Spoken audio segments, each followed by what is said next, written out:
Sinner's bid for a Wimbledon title may have ended, but there were still plenty of positives to take away from his quarterfinal run. From narrowly going out in the first week to losing to Medvedev in 5 sets, let's break down his Wimbledon performance. What went right, what went wrong, and what's next for the world number 1.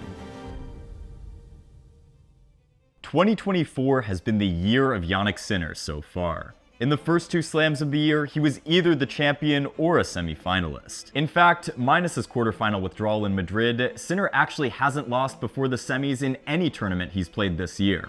Now that's what I call consistency. He brought even more confidence into the tournament by winning Halle and entering Wimbledon as the number 1 seed. But with a brutal draw, there were some concerns about whether the Italian would be able to defend his semi-finalist points from 2023 and further cement his status as the best player in the world.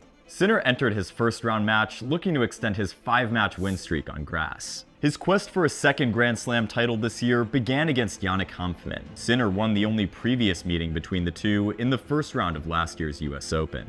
Hanfmann only managed to win 5 games in the match last summer, but it was a much different story in this match. Sinner won the first 2 sets relatively comfortably, 6-3, 6-4, breaking Hanfmann once in each set and saving all 5 breakpoints that he faced himself. However, Jannik with a Y was able to completely turn things around in the third. He cut down his unforced errors and broke Sinner twice to take the set 6-3. Despite the blip in concentration, Sinner was able to regroup in the fourth, and once again, 1 break was all it took for him to win the set 6-3, finishing with 47 winners, including 16 aces.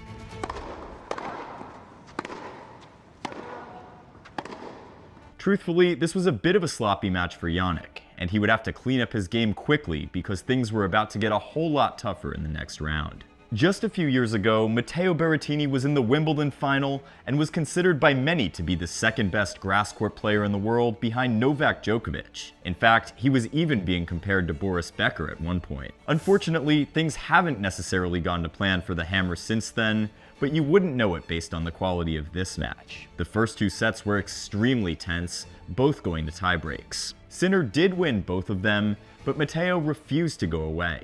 Berrettini took the third set 6-2, winning 75% of his first serve points, to go along with 15 winners and only 7 unforced errors. Both players were playing well in the fourth set, which also went to a tiebreak. The margins in this match were so thin that it really came down to just a couple loose points from Berrettini, and Sinner took the breaker and the match.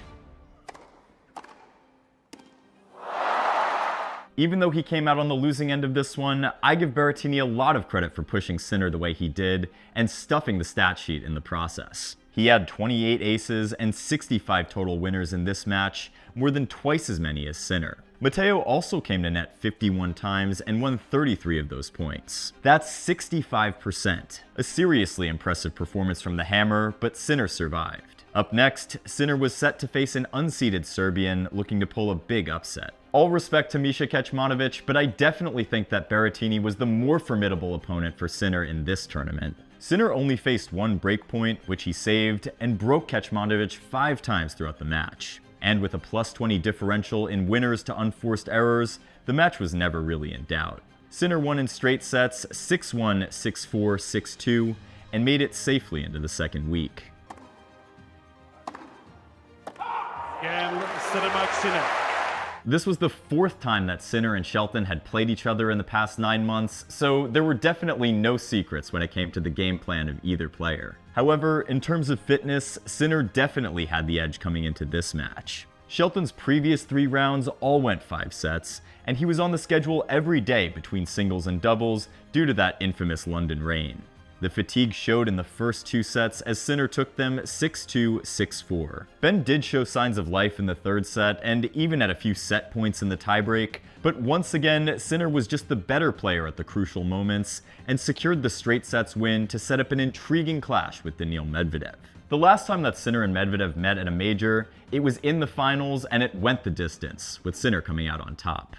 This match would follow a similar script. Sinner didn't immediately go down 2-0 like in Australia, but actually won a tight first set in a tiebreak. Medi capitalized on a break chance in set 2 to win it 6-4, and was able to break Sinner's unbeaten tiebreak record in the tournament as he took the third set. Sinner did break Medi twice in the fourth and won the set 6-2. Unfortunately for Jannik, Daniil would get the break in the fourth game and not face a breakpoint himself to win the set 6-3 and ultimately send Sinner home.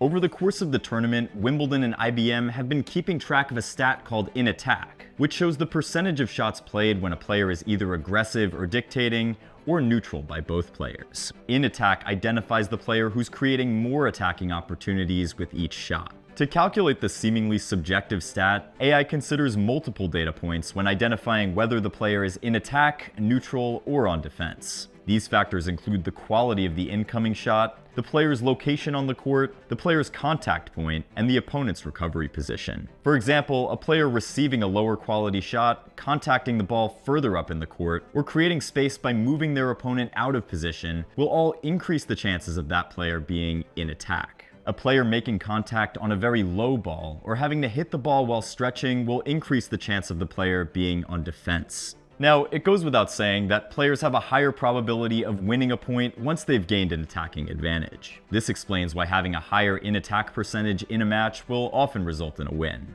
This figure shows that as the gap between two players' in-attack percentage increases, their chance of winning the match also increases. According to the IBM AI engine, the player who has the higher in-attack percentage will win 68% of matches. The in-attack stat at this year's Wimbledon for men's singles matches shows that the average percent of time players spend in attack is around 30%. Sinner finished at an average of 25.6% through 5 matches. While he only hit the tournament average once, he did manage to have nice differentials in the third round at +6. His highest in-attack percentage came against Shelton in the fourth round at 30%, a +10 differential. Meanwhile, his lowest percentage was against Medvedev at 22%, which was a -3 differential for him. Shout out to Berrettini, who was +4 against Sinner, despite coming out on the losing end of that match. So why is this relevant? Well, let's look at the actual in-match stats that contributed to these numbers. As we discussed in our updated deep dive on Sinner, which if you still haven't watched that, be sure to check it out, first strike tennis was crucial to Jannik being able to win the Australian Open and for his chances to win Wimbledon. The in-attack stat is directly related to how effectively and how often a player is dictating play. The stats that we specifically wanted to focus on for Sinner on grass were second serve points won and net points played and won. In the 4 matches that Sinner won, he won 58% of his second serve points and 64% of his net points. On average, Sinner had to play between 38 and 39 second serves per match, and he won 22 of those points. He came to the net between 27 and 28 times on average, and won about 17 of those points in his first 4 wins. Against Medi, Sinner had to hit 53 second serves, matching his total from the first round. He may have been able to manage that against Hanfmann, but you can't do that against the best players in the world. I should mention that Daniil did have to hit a couple more second serves than Jannik, but also got 20 more first serves in play. When it came to net points, Sinner came in 28 times and won 20 of them. While this was above average for him this tournament, Medvedev came to net 41 times and won 27 of those points. Though the percentage won may have been higher for Jannik, Daniil forced the issue more and put himself in aggressive attacking positions. In fact, Sinner had the edge percentage-wise in most of the stat categories, and even won 4 more points in the match overall. But as we all know, in the game of tennis, it's not about who wins the most points, but about who wins the important ones. Now let's take a look at Sinner's 2023 semifinal loss to Djokovic and see what those stats looked like. In that match, which Novak won in straight sets, Sinner won 56% of his second serve points, while Djokovic won 61%. A pretty significant differential if you ask me. Sinner did manage to win more net points at 16-12, but the rally length stats show us all we need to know. It's clear to see that first strike tennis is now Sinner's bread and butter, but he was still figuring that out a year ago. Novak had a huge edge in rallies between 0 and 3 shots, winning 44 of those points compared to just 8 for Jannik. Yikes. And while only 20% of the points played in the match were extended rallies over 7 shots, the Joker still had a massive advantage there too, winning 65% of those points as well.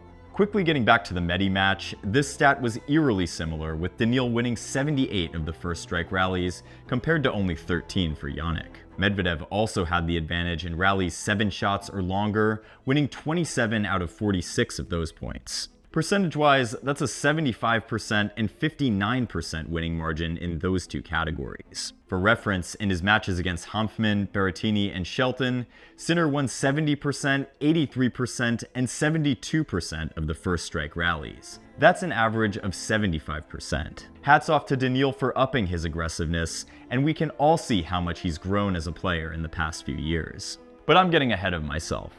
While we're on the topic of Medvedev, this video isn't about him, but maybe it's time that we do a deep dive on the octopus.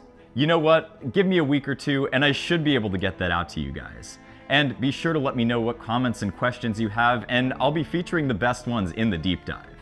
Anyways, now back to our man Sinner. Sinner did reveal in his post-match press conference that he wasn't feeling 100% physically.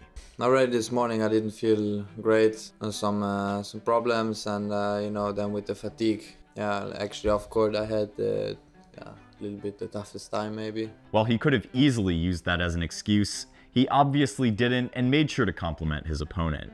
He likes the long rallies, so this in advance, and he's a smart player with some very good weapons, and today he deserved because he played better than me in certain moments. Of course, Medi was just as professional and courteous in his recap of the match too. I don't know exactly what he had, but I could feel one moment that he was, down physically, and then he was less down. He started playing much better, and just happy to win. Overall, even though Sinner didn't defend his semifinal points from a year ago, he still had a great run. Last year, Sinner had 56% of his first serves in play, and almost 13% of them were aces. This year, he bumped his first serve percentage up to 64%, and nearly 17% of them were aces. And that was with one fewer match played this year. Interestingly, Sinner did have a higher percentage of net points won last year than he did this year. The same is true for his second serves won. We do have to take into account the difference in quality of opponents that Sinner played last year compared to this year. Regardless, Jannik is still on the right track, and we'll all have to keep these stats in mind when Wimbledon rolls around again in 2025. Will he eventually break through to win what many consider to be the holy grail of professional tennis? Even if he doesn't, he'll always be a member of the last 8 club, which is a pretty sweet deal if you ask me. Even though Sinner lost in the quarters, his stats still ranked him pretty highly in a few categories. With 292 of his first serve points won, Sinner ranked 6th among male players who played at least 4 matches. He also ranked 8th in break points won with 18, 3rd in first serve return points won with 120, and 5th in second serve points, ahead of Djokovic and just behind the other 3 semifinalists in that category. Not bad for someone with one fewer match played. Among the 8 quarterfinalists, Sinner ranked 1st in breakpoint conversion rate, and he was also able to avoid a nasty match-ending fall, unlike some others. So now that Wimbledon is in the books for Sinner, let's talk about some of the key storylines for him in the next few months. Sinner revealed in his quarterfinal post-match press conference that he wasn't feeling the greatest during the match, and that the fatigue really caught up with him. The next day, he announced on Instagram that he was withdrawing from Gstaad, which takes place the week immediately following Wimbledon. I don't think this news should raise any alarm bells for Sinner fans, especially considering the amount of tennis he's played in the past month or so, and his history of physical issues. He certainly deserves some rest and should be ready to go for some big events coming up real soon. In my opinion, Sinner taking an extended break with the Olympics right around the corner is a smart move. He's one of Italy's best hopes for a gold medal, not just in tennis, but in general. The best of 3 format should work in his favor physically, and the familiarity and confidence with the venue should help as well. Also, side note, how cool would it be if we got a Sinner-Paolini mixed doubles team? That's must-see TV for sure. The fact that we even have to say that Sinner's quarterfinal showing at Wimby is a bad result for him is actually crazy. In fact, it's not a bad result at all, and will most likely not damage his confidence or derail the rest of his season. If anything, this tournament further proved that he's comfortable having a target on his back, and that he rises to the challenge of being the top dog. I'm going to make a not so bold prediction and say that he won't be losing another quarterfinal this year. What do you guys think? Will he show any signs of slowing down anytime soon? The North American hardcourt swing leading into the US Open should also present plenty of opportunities to rack up more wins and potentially a few more titles. He'll enter Canada as the defending champion of a Masters 1000 for the first time in his career. He'll also have the chance to improve on his Cincy performance, where he lost to Dusan Lajovic in his opening match last year. As for the US Open, Jannik will be aiming for his 4th consecutive quarterfinal showing at a major, and to bookend his season with major titles. The #1 ranking wasn't in play at Wimbledon this year, with #2 Djokovic and #3 Alcaraz defending finalist and champion points, with no chance to pass Sinner regardless of how well the Italian did. Going forward, assuming Jannik keeps winning, Novak will have a tough time keeping up points-wise since he's the defending champion at Cincy, the US Open, Paris, and the ATP Finals. Carlitos has a much better chance to reclaim the top spot with no titles to defend before the end of the year, and chances to make up for some early losses late last year. Sinner's 2024 record now stands at 42-4 with literally no bad losses. Even his one walkover loss, which doesn't count towards his win-loss record, was to Felix Auger-Aliassime, who's a top 20 player himself. Jannik is only 22 wins away from equaling his 2023 win total and has 11 fewer losses than last year.